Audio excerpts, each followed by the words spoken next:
Hi students, let's look at this question here, which was taken from one of the school tutorial. I think Raffles Institution, I believe this is taken from RI 8B tutorial. Question 2. Okay, so we are told to sketch on the same diagram the graph of x squared plus y squared equals to 9. Then after which y equals to e to the power of x squared over 4. Okay, I think this is okay. This is just understand this is a circle. Okay, and then this is a exponential function. It's a quadratic as it is power, right? So I believe like the graph will be like there's some form of like minimum point there. Now when you bring down to draw a circle, just remember using your GC, do not use Conics app, especially when there are like other graph curves are involved, right? So in this case here, this is a classic case here. So usually what I'll tell my students to do is to make y the subject here. So it's y equals to 9 minus x squared. Then you just make plus minus. Okay, just make y the subject. Okay, shouldn't be an issue. So this case here, if you bring out a GC, you could just put okay, you can put one plus equation or a negative equation for the second line, but usually what I'll say is we can just put positive one and negative one as such, right? Then once we're done that really, we could just put 9 minus x squared. Okay, we just put square root 9 minus x squared. Okay, so this is the graph that we're looking at. So when you go, this doesn't look like a circle. The reason being is because this is not zoom square. So usually what I'll say is I'll just tell students to zoom box, right? This is a circle centered around 0, 0 and radius of 3.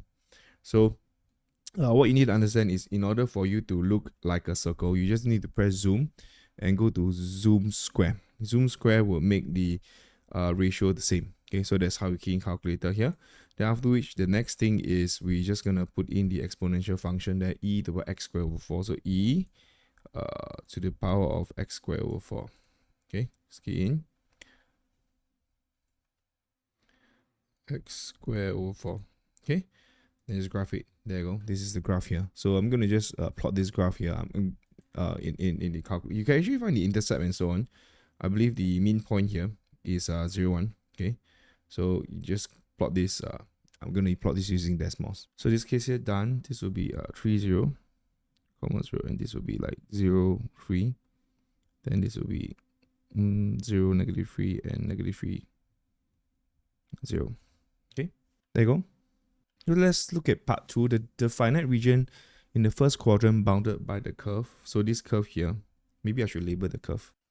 So bounded by the curve, the circle here, this circle, then the curve here, the x-axis and the y-axis. Okay, so the first part is shade the region. Now the only region which is bounded by these four entities which they told, right, the line, the two line and the curve and the circle is this region here. So we have to be careful. So this is the region that we're looking at. Okay, so shade this region R here. Then I think then the next part is to understand, you told to find the volume of revolution of R when rotated to pi about the x-axis, right? So for part B, just understand that what we need to find, okay, usually what I'll tell my students is try and visualize the shape first. So the shape will look somewhat like that, right? It looks something like that. If you can what do you call it? Visualize it. So it's something like that.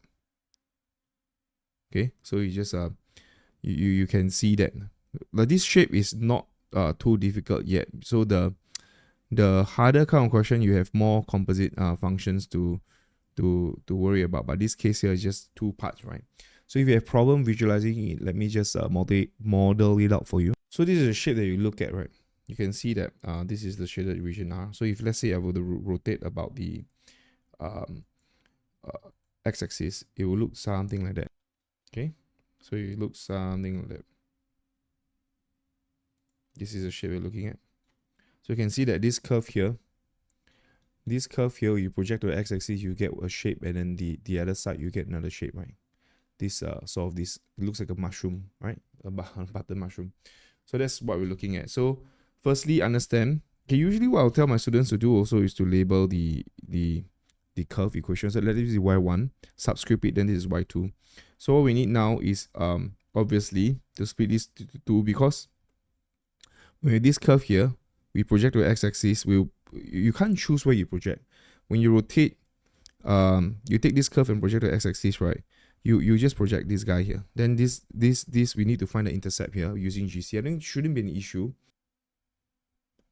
Select this one, scroll up to the red one, you get 1.585297. So this shape that we get is just part of it, right, that we want. So it's just shape here. Then if we were to project this guy down, we'll get the dome at the end there. Yeah. So the required volume will be pi. We put from 0 to 1.8529. This will be y1 square dx. So this shape here, this over here will be from 0 to 1.8529, right? Then for the second shape will be 1.852923. Then y2 square dx. Okay. Let's key in calculator. So pi 0 1.8529. y1 square will be e 1/4 x square dx plus pi 1.85293. y2 square will be here. y2 square 9 minus x2 square. So it's 9 minus x2 square dx. Okay. Then just key in calculator. So in keying calculator, just put pi.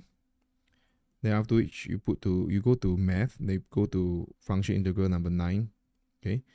Then you would be able to just key in 0 to just key in as usual 0, 1.8529. Then we just put e